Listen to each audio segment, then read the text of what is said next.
I don't look like where I used to be. I'm an overcomer. God has set me and He set me free. My name is Gail, and this is my story. Well, I was born with my gift of prophecy. I can see things. I have visions. The fire changed my life forever. It was on a Friday night in June, and we'll say about 2009. My cousin calls me, and she says, I want you to come over for the weekend. And I'm like, okay, great, yeah. So my cousin comes over, and we left to go to Pennsylvania to her house. She had a nice new house, and I wanted to really see it as well. So when I wake up in the morning, I make my coffee, and then I go on the deck.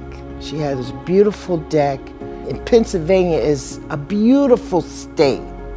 And I'm sitting there, and I'm drinking my coffee, and I'm saying, oh God, this is so beautiful, the mountains, because her backyard, it was like the mountains and the trees. And I said, oh, this is so beautiful, and the birds.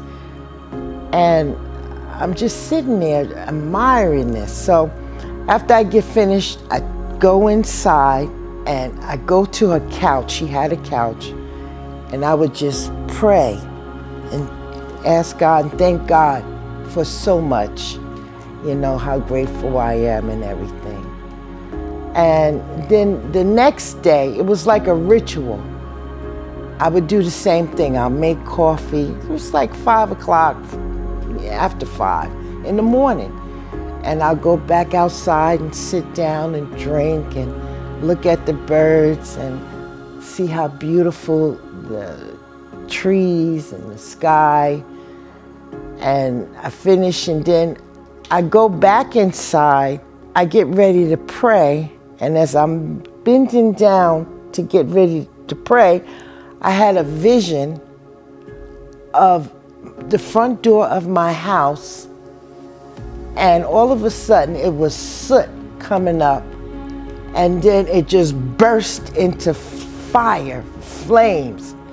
And in one ear, as that was going, God said, fire.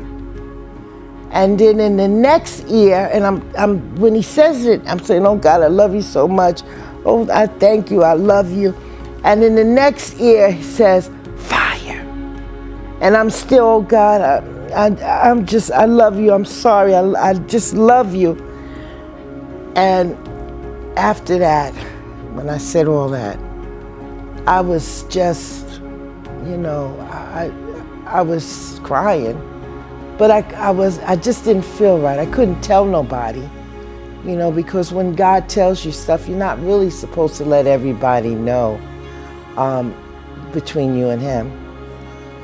And my cousin, she gets up and she says, you okay? Everything's all right, I said, well, I want to go home, like I'm, ready to go back home, because it was only just for the weekend for me to stay.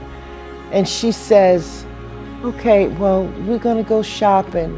And I'm like, okay, but I'm saying to myself, I want to go home. Like, I want to see if this is going on, And so she says, okay. So we go, we go to the store and everything. And she says, let's go over to another cousin's house. And I'm like, oh man, I'm saying to myself, I really don't want to go. But I'm like, okay, yeah, I'll go. We stayed there even longer. And I'm saying to myself, well, I just can't wait to get home, When we get to my house, the first thing I did was look at the door. That was the first thing as we pulled up. And I still didn't let her know what was going on.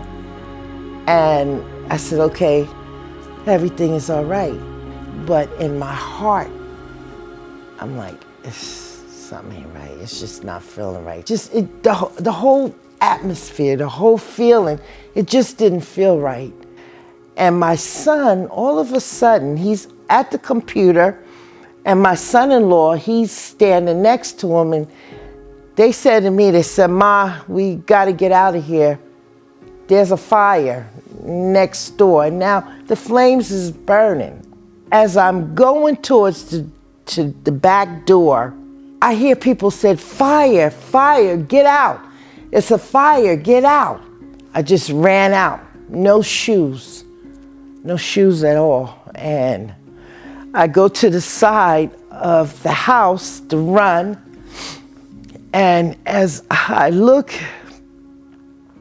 in the front of the house, and I stand right there, the door that was in my vision that God had showed me, it was the same thing, that the soot just coming up and the fire just burst out. And when you have the vision and then your actuality see it, you have to be humble. And I humbled myself. I cried. We were in a hotel for about maybe 4 days. And I lost everything. And people had donated. I think because they were so loving. My job, they gave me food and clothes and financial support. And I mean, I was so overwhelmed. And one lady, I didn't even know her, she says, "Well, did you find a place yet?" And I said, "No, I'm still homeless. I'm living with my daughter." She says, "Well, look, when you find a place, I have a house full of furniture for you." And I was so grateful for that. Out of the hardship, there was the blessing. Gail's story is to let you all know that God's word stands true and that he's worthy to be praised. And I trust him, and you can trust him too, because he'll never fail you.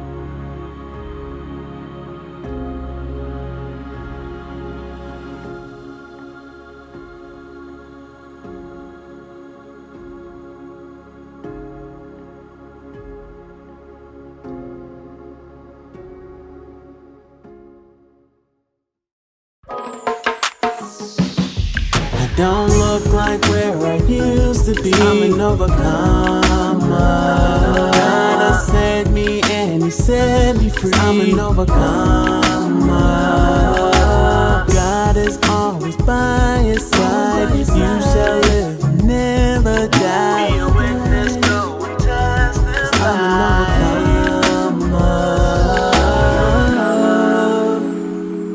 I'm an overcomer. I'm an overcomer, yeah. I'm an overcomer, yeah, yeah. I'm an overcomer, yeah, yeah, yeah, yeah.